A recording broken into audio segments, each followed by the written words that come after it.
विषय आचार और अनाचार। महर्षि मनु आचार अनाचार के विषय में अपना मत रख रहे हैं। मनुस्मृति के आधार पर इंद्रियाणाम विचरताम विषयेष्वपहारिषु संयमे यत्नमातिष्ठे द्विविद्वान् जनते ववाजिनाम। दूसरा श्लोक है इंद्रियाणाम प्रसंगेन दोषमृच्छत्य संशयम् सानियम्यतु तान्नएव ततः सिद्धि नियच्छति। यह दो श्लोक मनुस्मृति से हैं। इनका भावार्थ इस प्रकार से है। मनुष्य का यही मुख्य आचार है कि जो इंद्रियों का हरण करने वाले विषयों में प्रवृत्त कराती हैं उनको रोकने में सदा प्रयत्न करे। मनुष्य का यही आचार कर्तव्य व्यवहार है कि जो विषय इंद्रियां चित्त को हरण करने वाले विषयों में लगाती हैं उनको रोकने में सदा प्रयास करे। इस प्रकार से करे जैसे घोड़ों को सारथी रोक कर शुद्ध मार्ग में चलाता है, इस प्रकार इनको अपने वश में करके अधर्म मार्ग से हटा के धर्म मार्ग में सदा चलाते रहें। यह पहले श्लोक का अर्थ है। दूसरे में समझा रहे हैं इंद्रियों को विषयासक्ति और अधर्म में चलाने से मनुष्य निश्चित दोषों को प्राप्त होता है और जब इनको जीतकर धर्म में चलाता है तभी वह अभीष्ट सिद्धि को प्राप्त होता है।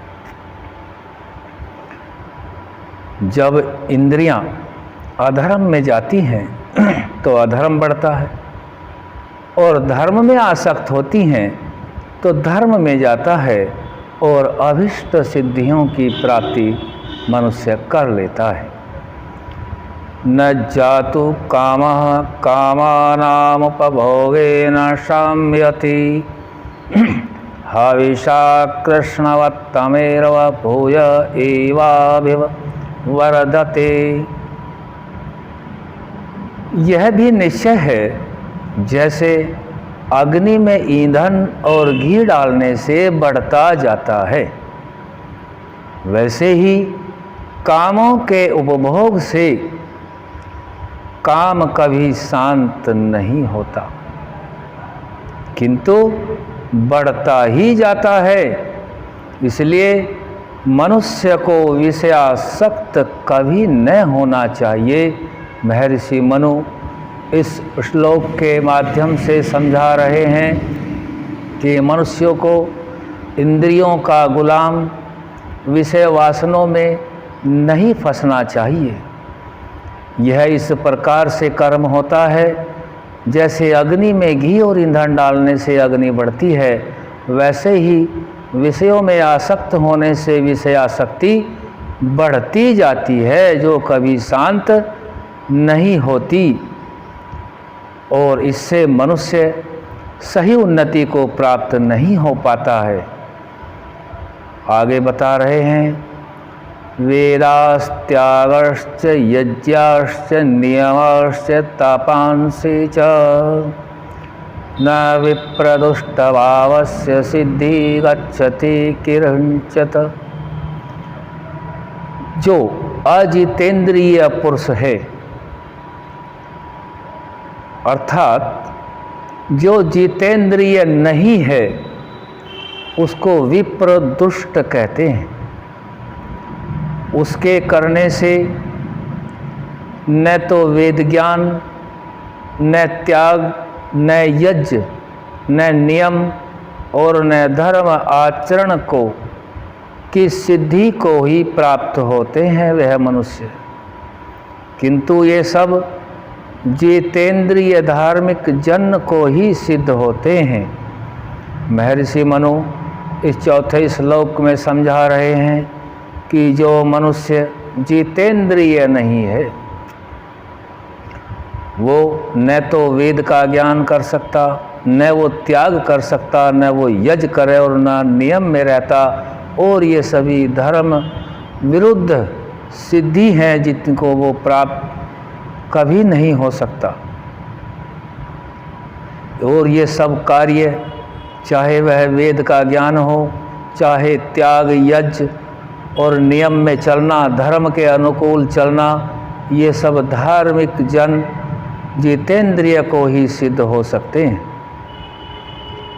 5वें श्लोक में बता रहे हैं, से कृतवेन्द्रिय ग्रामं संयगम्य मनस्तथा सर्वान् संसायेदर्थान् शृण्वन् योगस्तनस्तनुम। 5 कर्म जितेंद्रिय और 11वें मन को अपने वश में करके युक्त आहार विहार योग से शरीर की रक्षा करता हुआ सब अर्थों को सिद्ध करे। यहाँ समझा रहे हैं 5 कर्म की इंद्रियां और 5 ज्ञान की इंद्रियां, 10 इंद्रियों और 11वें मन को अपने वश में करके युक्त आहार विहार, अपने खान पान का ध्यान, शरीर की शुद्धि रखता हुआ, शरीर की रक्षा करता हुआ सभी अर्थों को सिद्ध करे। 6ठे श्लोक में बता रहे हैं, श्रुत्वा स्पृष्टान् दृष्टवा च भुक्त्वा त्रात्वा च यो नरः न ह्रसयति ग्लायति वास विज्ञेयो जितेंद्रिय। जितेंद्रिय उसको कहते हैं जो स्तुति को सुन के हर्ष और निंदा को सुन के शोक,